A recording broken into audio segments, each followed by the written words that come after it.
अरे तुम तो सब जानते हो, एक भी पांडव यदि मारा जाता ना तो मैं खुशी पूर्वक अपना प्राण त्याग देता, लेकिन बड़ा कष्ट हो रहा है, प्राण निकल नहीं रहा है। अश्वत्थामा कहता है कि मित्र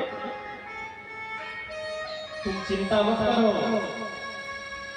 अरे मैं तुम्हारा मित्र हूं और मित्र का कर्तव्य होता है कि मित्र के दुखी में, उसके दुख में सम्मिलित होकर और उसका साथ देना।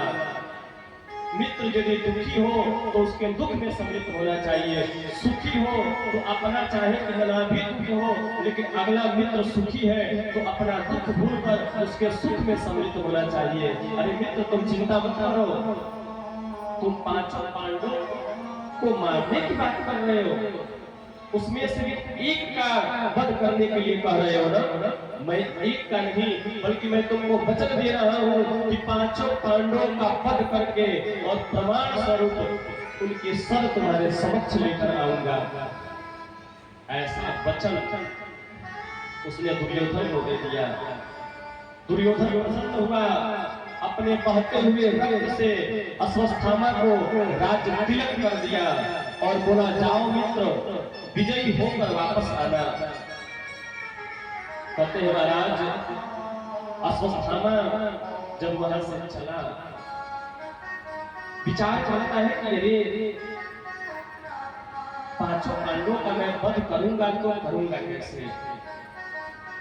कहते हैं महाराज युद्ध काल के समय शिविर लगा था और उसी में पांचों पांडव रुके हुए थे और पांचों पांडवों की 1 लाख सेना बची हुई थी जो उसमें सुरक्षित थी। इधर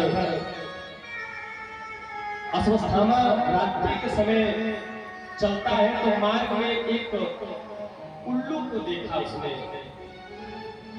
उसने एक उल्लू को देखा कि एक सोते हुए कौवे के बच्चों का वध कर रहा था, अर्थात शिकार कर रहा था। उसको ध्यान आया कि दिन में तो मैं पांचों पांडवों का वध नहीं कर सकता हूं, रात्रि के समय सोते हुए पांचों पांडवों का वध मैं आसानी पूर्वक कर दूंगा। कहते महाराज आज भी उल्लू और कौवे में बड़ा दुश्मनी है। एक छोटा सा कथा आता है कि एक बार पक्षियों का बैठक रखा गया और उसमें सबसे पहले रखा गया कि भाई पक्षियों का राजा किसको बनाया जाए। तो सबने कहा कि कौवा जो होता है वह चतुर होता है, तो क्यों ना कौवे को ही राजा बना दिया जाए। तो उल्लू उस समय आया, बोला अरे इस अंधे को बनाओगे पक्षियों का राजा, जिसको रात में तो दिखता ही नहीं है। अरे दिन में तो सब अपने प्राणों की रक्षा कर लेंगे, रक्षा तो रात में जरूरी है। तो जो रात में जिसको दिखता हो उसी को राजा बनाया जाए। तो सबने कहा कि रात्रि के समय तो उल्लू को ही दिखता है, सो उल्लू को राजा बनाए। और तब से कौवे और उल्लू में दुश्मनी हो गया। कभी देखे होंगे वो कहीं कौवे अगर उल्लू को देख ले तो उसको इतना मारेंगे उसको खत्म ही कर देंगे। और रात्रि के समय कौवे को अगर यदि उल्लू देख ले तो वो उसे नहीं छोड़ेगा, एक दूसरे में परस्पर दुश्मनी रहता है। इधर अश्वत्थामा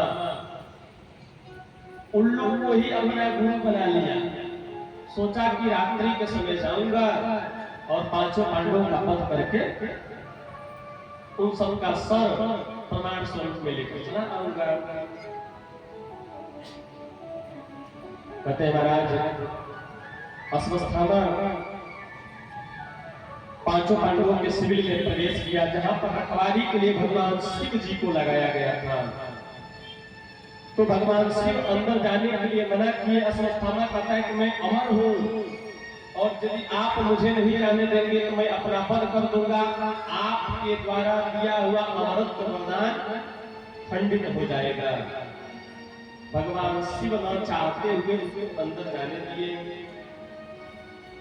कहते हैं महाराज कि जिसको प्रभु बचाने वाले होते हैं ना, उसको कोई मार नहीं सकता। जाको राखे श्याम मेरे, मार सकेगा कोई।